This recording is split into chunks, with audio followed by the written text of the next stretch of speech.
Hi, everybody. Dan Illman, Matt Birney are taking a look at one of the big races at the fairgrounds on Saturday. They're starting their road to the Kentucky Oaks in New Orleans with the Silverbulletday Stakes. Let's throw up the field. Obviously, three-year-old filly's getting set to go a mile and 70 yards. Matt, this is a really fun race. You take a look at the number 5, Need Supervision, and it really doesn't matter whether you look at Beyer speed figures or Timeform US speed figures. She's one of the fastest horses, if not the fastest horse in the race. I like the way she won in the slop last time out. She was privately purchased after that race. Now she's getting Lasix for the first time, but she's also trying 2 turns for the first time. She's trying 2 turns for the first time. I think she's facing better horses this time around. And the other thing that I'm unsure of what to do with her at this point. She's 3-1 on the morning line. I can't help but notice, and I know she's so lightly raced, that big run most recently at Churchill came over a sloppy sealed track. Was that the reason she jumped up nearly 20 points? Or was it just a matter of this filly continuing to improve? She was 37-1 that day, and she drew off and won for fun. Lasix on this time for the first time, going 2 turns. I think she's fascinating in here. I want to see what she does, though. 2 turns, it gets better. I'm curious to see how she'll handle the 2-turn configuration. It was a nice, solid win last time out. It seems she was a little bit green at the end of that race, hopping back to her left lead. But you're right. She was 37-1. She'll be a mere fraction of that price on Saturday. So let price be your guide. I think 3-1's a little bit light. She is a horse, though, that I would use in multiple race wagers. Let's talk about the number 2, Aria, because if you believe the pace is going to be fast, this filly should get a great setup. She likes to rally from out of it. She is 2 for 2 on dirt as a daughter of Curlin. The sky could be the limit for her. She's a little bit slow on Buyers right now, but she's very lightly raced. Yeah, and that's kind of the way I took a positive look of her. I looked at that most recent run. I thought it was an impressive effort that day. She never really looked like a loser, and she came from well out of it, and she was wide basically every step throughout, and the race has come back solid already. I think that's the thing that I'm most intrigued with. Second and third place finishers both came back and earned 77s in their next start. The third place finisher actually won that next race, and then the seventh place finisher came back and won next out with a 63 on turf. I like the field that she defeated. She's paired up by her tops. I will say Timeform US said that the main track at Fairgrounds that day was intensely closer biased. So perhaps she had that going in her favor. I picked her second. To me, she's one of the more likely winners.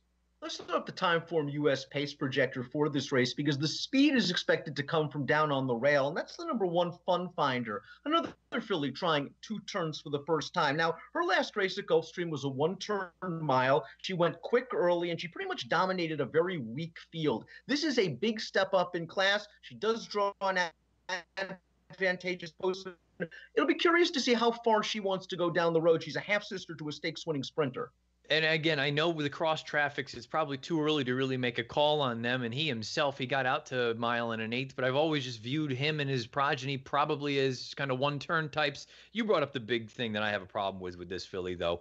Look, she has the speed. She's drawn out on the inside. She beat an absolutely terrible field in that most recent race. She's going to be facing basically a completely different breed going out there on Saturday afternoon. I just think first time out against this level might be a little bit too much. The 8 is Cowgirls Like Us, a perfect 2 for 2, around 2 turns for trainer Brett Calhoun. Both races at a mile, one at Retama, one at Remington Park. I liked what she did last time out. She took a little bit of heat in the early portion of that race, cut the corner in the stretch, and kept right on going. Another distance be a problem down the road. Maybe not for this race, but down the road. Her dam was multiple stakes placed at distances between 5.5 furlongs and a mile. She's a full to a multiple stakes winning sprinter. You look at this pedigree, you kind of think speed, but she has good tactical speed. She's won at a mile already, and she should be in the thick of things when the real racing begins. You know, the 2-turn experience and the winning experience at 2 turns, perhaps that does give her a little bit of a leg up on some of these other girls in here. The 6th place finisher in the most recent start came back, earned a 64 in her next start. There is just a part of me, though, that does wonder. And I understand she had a little bit of a layoff there between the second 2 back and then the most recent run, but she's gone out 6 times, and I haven't seen a giant improvement from a speed figure standpoint. Basically, that run 3 starts back, the 67 and the 73 she just most recently earned.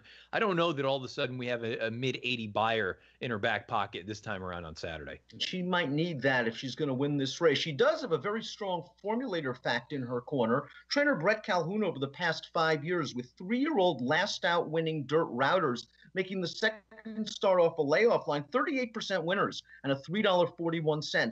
ROI. If this race does come down to a stamina contest, the number 3 Arastoo is interesting to say the least. She's a daughter of Malibu Moon. The dam was a stakes winner at a mile and a 16th, and the dam has already foaled proven routers like Ain't Got Time and Pangburn. I think she needs to certainly improve from a Beyer speed figure standpoint, but if this pace gets loaded up front, maybe she comes with a run and picks up a piece at a price. I kind of looked at her as an underneath type because I found it very difficult to imagine a scenario. And again, they're so lately raced, anything can happen. Any one of them can jump up in a big way. But I just thought Aria handled her very, very easily in that most recent run. And I have a difficult time imagining a scenario where there's a 4 to 5 length difference between the two of them in this race.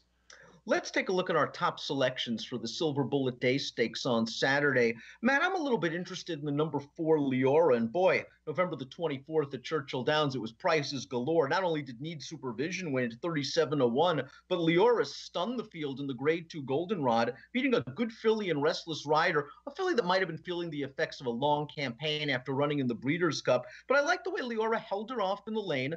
She did improve her Beyer speed figure, and one has to wonder, was it the sloppy track? Because her race 2 starts back. I mean, she won by 9 on dirt. I think she's a dirt filly. She's a half the family tree. It was a nice one for Baffert a couple of years ago. I don't think she needs the lead to win, although that's going to be a big question mark. It really is. Look, I love the way that she won 2 starts back. In that Goldenrod, I thought she was very game, but I kind of think it was kind of a little bit of both. I feel like Restless Rider, she had dead aim and she just didn't go by. Maybe she was feeling the effects, like you said, of that long campaign. The interesting thing for me with her in this spot, from a price standpoint, she doesn't really do it for me at 5-2. I'd want more than that. Don't know that you're going to get more than that. For me, this is kind of the race that it'll either make me really start believing in her and say, you know what, she's a legitimate kind of Oaks filly, or was that Goldenrod a little bit of a combination of her running really well that day, but also a better horse maybe not going and getting the job done? I think she's a major player in here. She's arguably the most likely winner. I just want to see, again, from a price standpoint, I'm going to sit back and say, I want to see what you are, and perhaps does this put you on the road? Numbers. Yeah, let's talk about the 7 Mandy Blue in here, Matt. That's your top selection. Nice win at Indiana Grand in the debut, coming from off the pace. Now, I don't think she beat much that day. Brad Cox showed a lot of confidence, stretching her out, switching her to turf. She was a lot more forwardly placed. She really seemed to appreciate the 2-turn distance. And although she earned a solid figure, I think there are a lot of folks that aren't believers just yet. And I think there's a good chance, even with Brad Cox and Florent Giroux in the corner, this was my drift a bit off the 9-2. It's going to be interesting to see. I'm with you. I thought that field that she beat in Indiana Grand was horrific. They might not even be thoroughbreds at this point. You look at the run that she had most recently over the grass. I can understand anyone that looks at it and says it was a perfect trip. It was grass. It was against weaker. She popped back to her left lead right at the wire. I didn't really love that, but I think she's a little bit on the green side. That was her first time going 2 turns, first time going up against winners. And I can't help but think that this may have been a calculated move all along for Cox to run her in a race like that, get the 2-turn experience. I'm sure there were options on the main track, but look, why not take a shot there? She goes, she gets it done. I just think there's a real scenario where she actually has some real ability. And again, she doesn't have to come from way out of it, but she doesn't have to be up there pushing the pace. Give me numbers. 7-2-4-5. I'm going to go 4-5-6-2 in the Silverbulletday. We're going 1 mile and 70 yards. It's $150,000 purse for 3-year-old fillies, perhaps on their way to the Kentucky Oaks. Approximate post time on Saturday, 5:20 Central. Best of luck.